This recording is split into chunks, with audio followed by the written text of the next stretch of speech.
નમસ્તે મિત્રો, આ વાર્તા સાંભળશો તો ખરેખર તમે ચોંકી જશો, તો છેલ્લે સુધી જરૂરથી સાંભળજો મિત્રો. મારું નામ અમોલ છે અને હું 32 વર્ષનો છું અને હજુ અપરિણિત છું. મારી પોતાની કરિયાણાની દુકાન છે જે તાલુકાના મુખ્ય મથક પર આવેલી છે અને આ દુકાનથી મારે સારી કમાણી થાય છે. અને મારી દુકાન પર એક કામદાર હતો જેનું નામ રઘુવીર હતું. રઘુવીર ખૂબ જ ઈમાનદાર અને મહેનતુ હતો અને સમયનું પાલન કરનારો હતો અને દુકાન ખોલવી, બંધ કરવી અને ગ્રાહકોની સેવા કરવી બધું જ દિલથી કરતો હતો અને રોજ 5 કિલોમીટર સાયકલ ચલાવીને એ ઘરેથી દુકાને આવતો જતો હતો અને એનો સ્વભાવ એટલો શાંત અને નમ્ર હતો કે એણે ક્યારે પણ કોઈને પણ તકલીફ આપી ન હતી. પણ કિસ્મતની વાત જુદી હોય છે. એક દિવસ દુકાનેથી ઘરે જતા સુધીરને મોટો અકસ્માત થઈ ગયો હતો અને આજુબાજુના લોકોએ એને હોસ્પિટલ પહોંચાડ્યો હતો અને મને ખબર પડતા જ હું બાઇક લઈને હોસ્પિટલ દોડી ગયો હતો અને ત્યાં જોયું તો સુધીરને માથામાં ગંભીર ઈજા થઈ ગઈ હતી અને ડૉક્ટરે કહ્યું હતું હાલત એકદમ નાજુક છે અને સર્જરી કરાવવી પડશે, પણ બચવાની ગેરંટી નથી. જો 48 કલાકમાં આંખો ખોલે તો એ બચી શકે, નહીં તો ભગવાનના હાથમાં છે બધું. થોડી વારમાં સુધીરની પત્ની પણ માલતી હોસ્પિટલ ઉપર આવી હતી અને એ દેખાવમાં ખૂબ જ સુંદર હતી, પણ એના ચહેરા પરનું દુઃખ જોઈને મારું દિલ એકદમ ભાંગી ગયું હતું અને આંખો આંસુઓથી ભરેલી હતી અને એની ચીસકીઓમાં એનું દર્દ સ્પષ્ટ મને દેખાતું હતું. એનો રડવાનો અવાજ સાંભળીને મારું હૃદય એકદમ ધ્રુજી ઉઠ્યું હતું અને એકદમ ધડકી રહ્યું હતું. પણ કિસ્મતને સાથ ન આપ્યો. 48 કલાક પૂરા થયા તે પહેલાં જ સુધીરે આ દુનિયાને અલવિદા કહી દીધું હતું અને માલતી પર માનો આકાશ તૂટી પડ્યો હોય એવું લાગતું હતું. એ ચીસો પાડીને રડવા લાગી અને બીજે દિવસે તો ગામમાં માતમ છવાઈ ગયું હતું. સુધીર જેવો માણસ હવે ન હતો. એ અંતિમ સંસ્કાર વખતે હું અને માં પણ હાજર હતા અને અમારી આંખોમાં પણ આંસુ આવી ગયા હતા ત્યારે. પણ મિત્રો, સમય સામે બધા લાચાર હોય છે અને થોડા દિવસો પછી અમે માલતીને મળવા એના ઘરે ગયા હતા અને એનું 2 ઓરડાનું કાચું ઘર, ચારે બાજુ ગરીબોનો માહોલ હતો અને દરેક વસ્તુમાં તંગી હતી. મને સમજાયું કે સુધીરનું ઘર કેટલી મુશ્કેલીઓથી ચાલતું હતું અને માલતી સતત રડી રહી હતી અને ત્યારે મારી માએ કહ્યું હતું મારી દીકરી ખૂબ જ ભોળી છે, એને પોતાના પતિ સાથે ખૂબ જ પ્રેમ હતો અને પણ 3 વર્ષમાં જ એનું ઘર ઉજળી ગયું. અને આ સાંભળીને મારું દિલ ભારે થઈ ગયું હતું અને વધારે ધડકવા લાગ્યું હતું. માએ 5000 રૂપિયા માલતીને આપવાનું કહ્યું પણ એને લેવાની ના પાડી હતી અને એણે કહ્યું આમાં તમારો વાંક નથી, હું પૈસા શા માટે લઉં. માએ ઘણી સમજાવી હતી અને આખરે બળજબરીથી એના હાથમાં પૈસા મૂકી જ દીધા હતા. પછી અમે પાછા આવી ગયા હતા. માલતી થોડા દિવસો માટે માયકે ગઈ હતી પણ 1 મહિના પછી પાછી આવી હતી અને હું 2-3 વખત તેના ઘરે હાલચાલ પૂછવા માટે જતો હતો એમ, પણ ઘણી જ વાર ઘર બંધ હતું અને એક દિવસ શહેરમાં જતો હતો ત્યારે રસ્તામાં એનું ઘર આવ્યું હતું અને ઘરનો દરવાજો ખુલ્લો હતો તો હું હાલચાલ પૂછવા ચાલ્યો ગયો હતો. ત્યાં જ એક ગરીબનો માહોલ હતો અને માલતી એક ખૂણામાં ચૂપચાપ બેઠી હતી. એના ચહેરા પરની દુઃખની છાયા હતી અને મને જોઈને એને હળવી એવી સ્મિત આપી હતી, પણ એ સ્મિતમાં ખુશી ન હતી અને એનું દુઃખ મારા દિલ સુધી પહોંચી ગયું હતું અને એણે મને બેસવાનું કહ્યું હતું અને ચા બનાવવા માટે ચાલી ગઈ હતી. મેં તેને રોકીને એટલું કહ્યું હતું કે તકલીફ શા માટે, તમારું દિલ દુઃખી છે અને તમે મહેમાન ગતિથી ચિંતા ના કરો, મારે ચા નથી જોઈતી, બસ તમારું દુઃખ ઓછું થાય એ જ હું ઈચ્છું છું. અને આ કહેતા મારો અવાજ એકદમ ભરાઈ ગયો હતો અને ત્યારે એની આંખોમાં આંસુ આવી ગયા હતા, પણ એણે જીદ કરીને તેણે ચા પીવડાવી. પછી મેં કહ્યું હતું માલતી, જે થઈ ગયું એ થઈ ગયું, એ હવે પાછું તો નહીં આવે. કિસ્મતને નથી બદલી શકાતી, પણ આગળનું જીવન જીવવા માટે હવે હિંમતથી ઊભું રહેવું પડશે, તો જ આગળનું જીવન જીવી શકાશે. અને આમ તૂટી જશો તો શું થશે. એના આંસુ ન રોકાયા અને ત્યાર પછી ધીમેથી એણે કહ્યું હતું હું કોના માટે જીવું, મારો કોઈ સહારો નથી. અને ઘણી જગ્યાએ કામ માગ્યું પણ ક્યાંય પણ કામ ન મળ્યું અને ઘરે બેસીને મને ઉચાટમાં છે. અને આ સાંભળીને મને પણ ખૂબ જ દુઃખ થયું હતું. મેં પૂછ્યું તારે કેવું કામ જોઈએ છે. એણે કહ્યું તે પહેલાં 2 ઘરોમાં રસોઈ અને વાસણ ધોવાનું કામ કરતી હતી, પણ મારા પતિના મૃત્યુ પછી માયકે ગઈ અને એ કામ હાથમાંથી ચાલ્યું ગયું છે અને 2 મહિનાથી એ ઘરે જતી હતી. એની લાચારી જોઈને મેં વિચાર્યું હતું જો હું એને સહારો આપીશ તો એનું જીવન થોડુંક સુધરી જશે. એટલે મેં કહ્યું જો તમને ચાલે તો તમે અમારા ઘરે કામ કરી શકો છો અને કે પછી દુકાને પણ મદદ કરી શકો છો.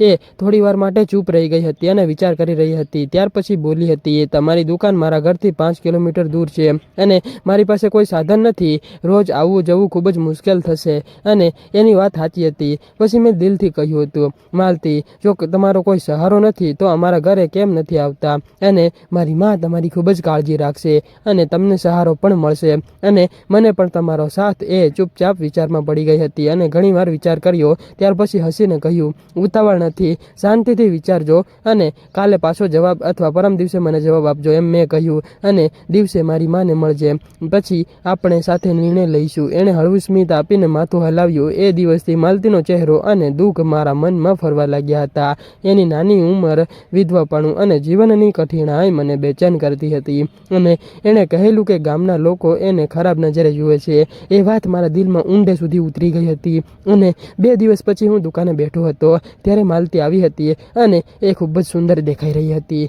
પણ એની આંખોમાં હજુ પણ દુઃખની છાયા હતી. અને ત્યારે એણે ધીમેથી કહ્યું હતું, હું તમારા ઘરે કામ કરવા માટે તૈયાર છું, પણ પહેલાં તમે તમારી માને પૂછી લ્યો. એની વાતથી મારા ચહેરા પર હાસ્ય ફર્યું હતું. ત્યાર પછી મેં દુકાન વહેલી બંધ કરી હતી અને એને બાઇક ઉપર ઘરે લઈ ગયો હતો. અને ત્યારે માં સોફા ઉપર બેઠા હતા અને માલતીને જોઈને એમને આશ્ચર્ય થયું હતું, પણ એમણે હૂંફાળું સ્વાગત કર્યું હતું. અને ત્યાર પછી એમણે પાણી પણ આપ્યું હતું અને ચા બનાવવા માટે રસોડામાં ચાલ્યા ગયા હતા. અને માલતી ઘરને ઉત્સાહથી જોતી હતી. કદાચ એણે આટલું સુંદર ઘર ક્યારે પણ નહીં જોયું હોય એની જિંદગીમાં એટલે. અને એની આંખોમાં એક અલગ જ ચમક હતી, પણ એમાં એની ગરીબી અને એનું હાલતનું દુઃખ પણ મને દેખાતું હતું. અને મેં માને અગાઉથી જ માલતી વિશે બધું જ જણાવ્યું હતું અને કહ્યું હતું કે હું એને ઘરે કામ માટે રાખવા માંગુ છું. અને ત્યારે માએ પણ સંપત્તિ આપી હતી. અને એમણે હસીને કહ્યું, માલતી, મારા દીકરાએ મને બધું જ કહ્યું છે અને જો તને ગમે તો તું અમારા ઘરે રહીને કામ કરી શકા છો અને અહીંયા તને કોઈ પરાઈ પણ નહીં ગણે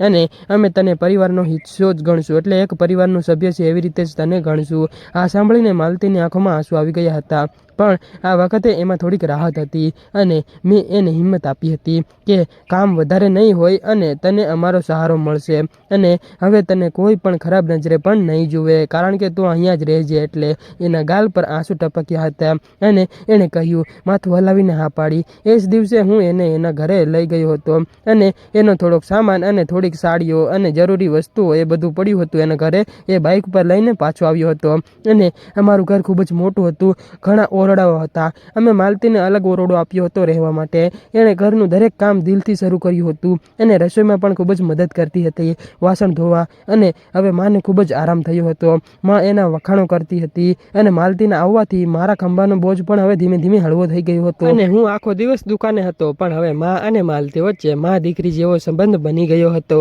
અને હવે ધીમે ધીમે માલતી પણ પોતાના દુઃખમાંથી બહાર આવવા લાગી હતી એવું મને દેખાઈ રહ્યું હતું. અને જ્યારે રસોઈ બનાવતી હતી અને વાસણ ધોતી કે આંગણામાં કપડાં સૂકવતી હતી ત્યારે અમારી નજરોમાં હતી અને એની આંખોમાંની માસુમિયત મારા દિલને એકદમ સ્પર્શી જતી હતી. અને એ હવે અમારા પરિવારનો ભાગ બની ગઈ છે, એટલે પરિવારનો એક હિસ્સો છે. અને અમે સાથે ખાતા, હસતા અને સમય પસાર કરતા હતા. એના ચહેરા પર આવતું હળવું સ્મિત મારા મનને સુકૂન આપતું હતું અને સાચું કહું તો એના વિના જીવન અધૂરું લાગવા લાગ્યું હતું. અને હવે 4 મહિના પછી એના ચહેરા પરનું દુઃખ લગભગ મટી ગયું હતું. અને એક વખત તો સંબંધીના લગ્નમાં મને ગામડે જવાનું હતું અને તેથી 2-3 દિવસ ઘરે માત્ર હું અને માલતી હતા. અને માં બસ સ્ટેશન જતા હતા ત્યારે એમણે માલતીને કહ્યું હતું કે તું મારા દીકરાનું ધ્યાન રાખજે અને સમયસર ખાવાનું આપી દેજે અને બધું સંભાળજે. માલતીએ માથું હલાવીને હા પાડી હતી અને માં ગયા પછી હું ઘરે આવ્યો હતો તો માલતીએ સ્વાદિષ્ટ જમવાનું તૈયાર કર્યું હતું. ત્યારે મેં તેને કહ્યું હતું કે મને એકલા ખાવું ન ગમ્યું, અને તો મેં કહ્યું, ચાલ આપણે સાથે જમી લઈએ, મને એકલા ખાવું નથી પસંદ. એ થોડી શરમાઈ ગઈ હતી, પણ એને હા પાડી. અને એ દિવસે ઘરનો માહોલ જુદો હતો